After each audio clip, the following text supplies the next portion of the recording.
शशधर पंडा शिक्षाविद समाजसेवी साहित्य संगठक कटक।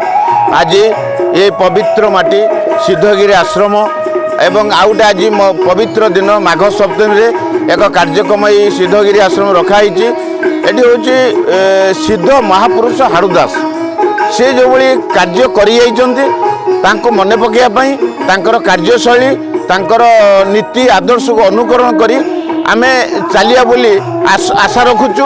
एवं आज ये आश्रम जे आमर अच्छा बाबा विश्वनाथ दास सी अन्य बाबा कारण प्रत्येक आश्रम जीवे बाबा सहित कथा हवा टिके कष्ट किंतु ये आश्रम विश्वनाथ बाबा से जिते लोक भक्त मैंने आसती किए आसिले किए खाइले से तांकरी कथा बुझंती। एभली बाबा होउचंती स्वतंत्र एवं ये बाबांकर जो लक्ष्य नहीं ये आश्रम को आगे नहीं चंती। आमे समस्ते जगन्नाथ प्रार्थना करुचु से आश्रम शीर्ष स्थान में पहुँचू। आज ये कार्यक्रम में बहु मान्यगण्य व्यक्ति थिले एवं सभापति करुले जड़े विश्व हिंदी परिषद सभापति मानस रंजन पंडा एवं मुख्य वक्ता थिले आमर उपसभापति विश्व हिंदी परिषदर प्रताप रंजन पंडा खूब सुंदर भाव में वक्तव्य रखिते। ये खाली जे आश्रम आध्यात्मिकता नुहे भागवत विषय आलोचना हुए एवं बहु आध्यात्मिक पर आलोचना हुए भाषा साहित्य पर आलोचना हुए ये विभिन्न प्रकार आध्यात्मिक पर आलोचना हुए। ये आश्रम जो मैंने आसती थे से निश्चित भाव में किसी अनुभव करती ये आश्रम आसवा द्वारा कौन हो मुझे 2 थर 3 थर आसी मु भी अनुभव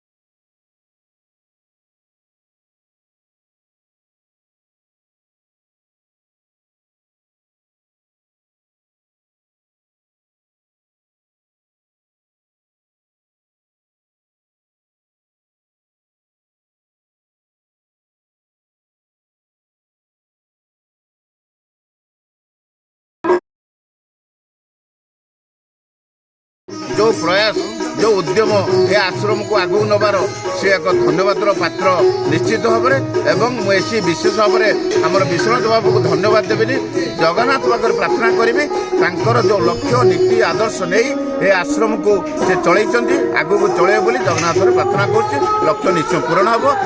आश्रम को आगू नापी आप प्रिंट मीडिया इलेक्ट्रोनिक मीडिया ये आश्रम को जिते प्रचार प्रसार करेंगे किसी सामाजिक कर्मी बदान्य व्यक्ति प्रशासन प्रशासक निश्चित आश्रम को आसी सहयोग करेंगे ये आश्रम उन्नतिकरण हम एत सन्देह ना। आ समस्त को धन्यवाद दे मोर वक्तव्य रखुची। जय जगन्नाथ वंदे उत्कल।